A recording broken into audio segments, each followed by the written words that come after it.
الله من الشيطان الرجيم. بسم الله الرحمن الرحيم.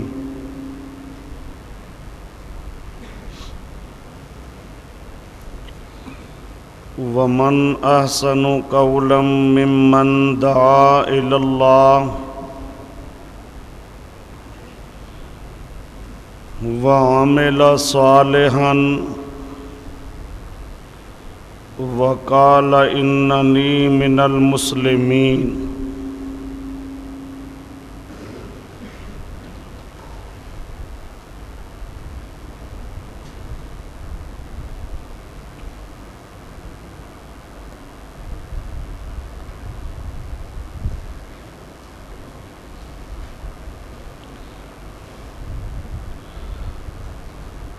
ومن أحسن قولا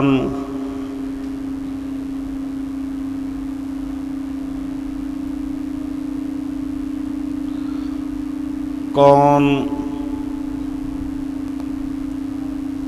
اچھا ہے عذریہ بات کرنے کے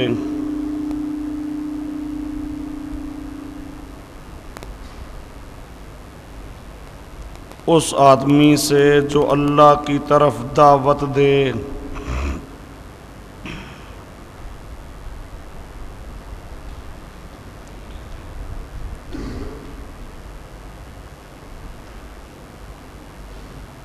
اللہ کی طرف جو دعوت دینے والا ہے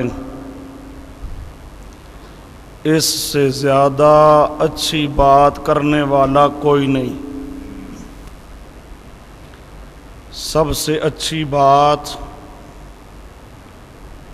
اس کی ہے جو اللہ کی طرف دعوت دینے والا ہو. یہ من دعا الی اللہ اول دعوت، عامل صالحا دوم کردار،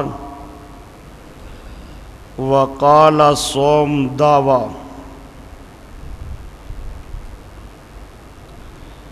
جب کوئی انسان کسی مذہب یا جماعت میں داخل ہوتا ہے تو وہ تین چیزیں دیکھتا ہے. اس جماعت کی دعوت کیسی ہے، دوسرا اس جماعت والوں کا کردار کیسا ہے، تیسرا اس جماعت کا دعویٰ کیسا ہے. یہ تین چیزیں ایسی ہیں کہ ان کے ذریعے سے جماعت کی عظمت پیدا ہوتی ہے. اس لیے اللہ پاک کہتی ہیں اب سب سے اچھی بات اس آدمی کی ہے جس کے اندر دعوت بھی اچھی ہو، اس کی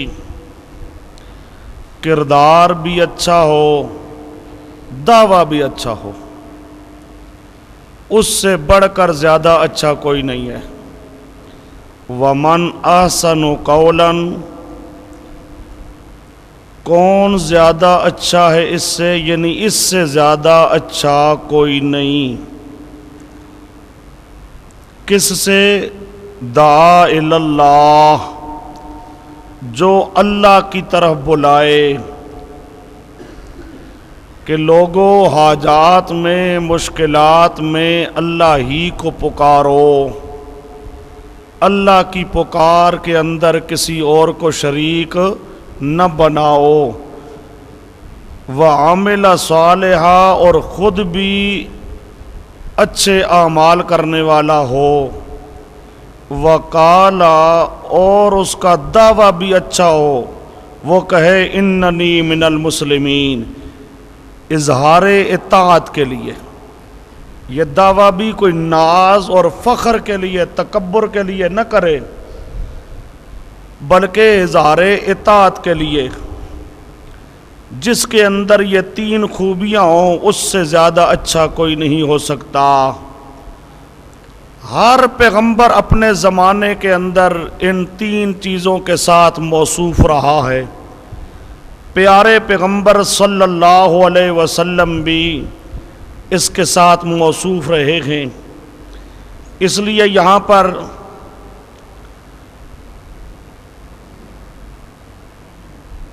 بعض مفسرین کہتے ہیں کہ من احسن قولاً، اس سے مراد ہے ہی صرف رسول پاک صلی اللہ علیہ وسلم ہے۔ من احسن قولاً کون ہے جو سب سے زیادہ اچھے ہیں؟ ہوا رسول اللہ دعا الی التوحید، تفسیر مدارک۔ یہ بعض مفسرین اس طرح گئے ہیں، لیکن دوسرے مفسرین کہتے ہیں کہ نہیں، رسول پاک صلی اللہ علیہ وسلم تو یقیناً اس کا مصداق ہیں، لیکن یہ آیت ان پر بند نہیں ہے، بلکہ جو انسان بھی اللہ کی دین، اللہ کی طرف دعوت دینے والا ہو اور اس کے اندر یہ اوصاف موجود ہوں، وہ ہر دائی مراد ہے۔ چنانچہ حسن بصری اور قیس ابن ابی حاتم وہ یہی کہتے ہیں کہ یہاں مراد ہر دائی توحید ہے، تفسیر قرطبی۔ اچھا جی، اب سب سے بہترین وہ انسان ہے جو اللہ کی طرف بلانے والا ہو۔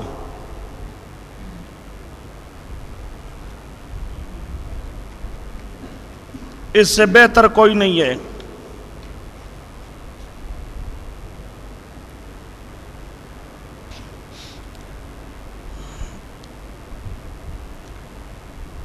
وما یلقاها نہ ولا تستوی الحسنہ۔ اب پہلے آپ کے سامنے دو شکوے آ چکے ہیں،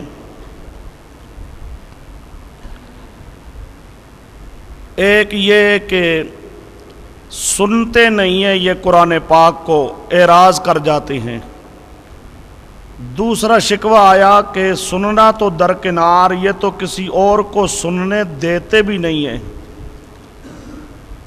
خود سننا تو درکنار، یہ کسی اور کو سننے دیتے بھی نہیں ہیں۔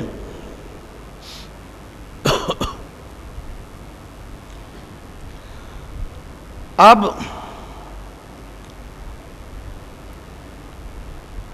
اللہ پاک بتا رہا ہے کہ تم نے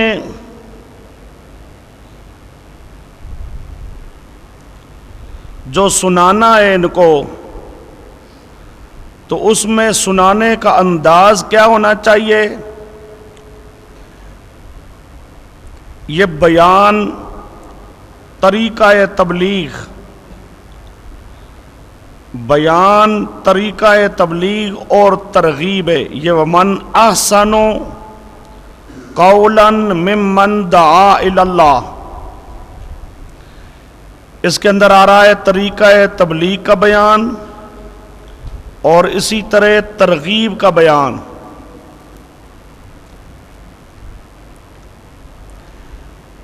آپ نے نرمی کے ساتھ دعوت دینی ہے۔ آپ اللہ کا پیغام سنائیں گے کہ حاجات اور مشکلات میں اللہ ہی کو پکارو، اللہ کی پکار کے اندر کسی اور کو شریک نہ بناؤ۔ جب آپ یہ بات سنائیں گے وہ شور مچائیں گے، کیونکہ مشرک نے تو آپ کو یہ پیغام سنانے نہیں دینا ہے۔ صرف شور نہیں مچائیں گے بلکہ گالیاں بھی دیں گے۔ جب گالیاں بھی دیں تو آپ نے صبر کرنا ہے، صبر کرنا ہے اور ان کو کہہ دینا ہے تم نے یار گالیاں دے لو، بے شک شور ڈال لو، لیکن میری بات سن تو لو، میری بات سن تو لو، کچھ توجہ تو کرو میری طرف۔ جب یوں نرمی کرو گے تو پھر ممکن ہے وہ توجہ کریں گے۔ ولا تستوی الحسنہ، کیوں نہیں برابر ہے عادت اچھی